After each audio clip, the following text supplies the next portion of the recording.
Hello friends, welcome. എല്ലാവർക്കും മറ്റൊരു വീഡിയോയിലേക്ക് സ്വാഗതം. ദേ ഇന്നത്തെ അവസ്ഥയാണ്. ഇന്ന് സ്നോ ഉള്ള കാര്യം എനിക്ക് ഓർമ്മയില്ലായിരുന്നു. അപ്പം ഡ്യൂട്ടിക്ക് 10 മണിക്ക് ഡ്യൂട്ടിക്ക് കയറേണ്ടതാണ്. ഇപ്പം തന്നെ 10 മണി കഴിഞ്ഞു. അപ്പം ഇവിടെ സ്നോയ്ക്ക് ഒരു കുറവുമില്ല, ഒടുക്കത്തെ തണുപ്പുമാണ്. ഇപ്പം ഒന്നും പറയണ്ട. രാവിലെ എണീച്ച് കഴിഞ്ഞാലുള്ള അവസ്ഥ എന്ന് പറഞ്ഞു കഴിഞ്ഞാൽ ഈ ബ്രഷ് എടുക്കുക, വണ്ടി ക്ലീൻ ചെയ്ത് ഒരു അരമണിക്കൂർ അങ്ങനെ പോകും. ഇതൊക്കെ തന്നെയാണ് ഇവിടുത്തെ. സത്യം പറഞ്ഞാൽ വെറുത്ത് തുടങ്ങിയിട്ടുണ്ട്. കാരണം തണുപ്പ് എന്ന് പറഞ്ഞു കഴിഞ്ഞാൽ ഒരു അന്യായ തണുപ്പ്. ഞാനിപ്പോൾ നാട്ടിൽ നിന്ന് വന്നിട്ട് ഒരാഴ്ച ആവുന്നുള്ളൂ.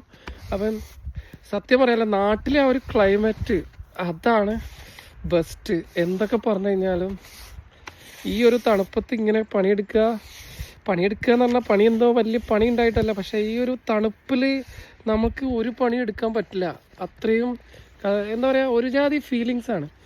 എങ്ങനെയാണ് ഇവിടെയുള്ള ആൾക്കാരൊക്കെ ജീവിച്ചു പോകുന്നത്? വെറുതെ അല്ല ഇവിടെ ഇങ്ങനെ ഹവർലി പേയ്മെൻ്റ് ഒക്കെ കൊടുക്കുന്നതെന്ന് എനിക്കിപ്പോൾ തോന്നുന്നത്. കാരണം ഈ തണുപ്പും സഹിച്ചും കഴിഞ്ഞാൽ നമ്മളിങ്ങനെ ജീവിക്കണ്ടേ? ഒന്നും പറയേ വേണ്ട, വയ്യ. മഞ്ഞ് എവിടെ നോക്കിയാലും വെള്ളം. എങ്ങനെയെങ്കിലും ആ ഒരു ഗ്രീനറിയൊക്കെ ഒന്ന് കാണാനൊരു ഭയങ്കര ആഗ്രഹമായി തുടങ്ങിയിട്ടുണ്ട്. ഇപ്പോൾ ഇന്ന് നല്ല തണുപ്പുണ്ട്. ഏകദേശം സ്നോ പറയുന്നത് 10 സെൻറ്റിമീറ്റർ വരെ സ്നോ ഉണ്ടെന്നൊക്കെയാണ് പറയുന്നത്.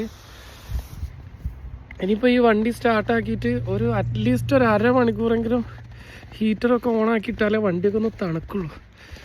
അതാണ് അവസ്ഥ. എന്തായാലും മറ്റൊരു വീഡിയോ ആയിട്ട് വീണ്ടും കാണാം ഗൈസ്. അതുവരെ ബായ്. എന്തായാലും ആരെങ്കിലും കാനഡയിലൊക്കെ വരാൻ ആഗ്രഹിക്കുന്നുണ്ടെങ്കിൽ എൻ്റെ അഭിപ്രായത്തിൽ വല്ല ടൂറിസ്റ്റ് വിസയൊക്കെ എടുത്തിട്ട് പോവാം. എന്നിട്ട് ഇവിടെ കുറച്ച് കണ്ട് എങ്ങനെയുണ്ട് സഹിക്കാൻ പറ്റുമെങ്കിൽ മാത്രം മുന്നോട്ട് പോയാൽ മതി. ഒരു ഹസ്കിയാണ് കേട്ടോ അത്, ആ ഡോഗ്. അപ്പം പുള്ളി ഡോഗിനെ കൊണ്ട് വാക്കിങ്ങിന് ഇറങ്ങിയതാണ്. നിങ്ങൾ കാണുന്നുണ്ടോയെന്ന് അറിയില്ല. ഓക്കെ, മഴ പെയ്യുമ്പോൾ പെയ്യുന്നുണ്ട് സ്നോ. ഓക്കെ ഗൈസ്, അപ്പോൾ വീണ്ടും കാണാം. ബായ്.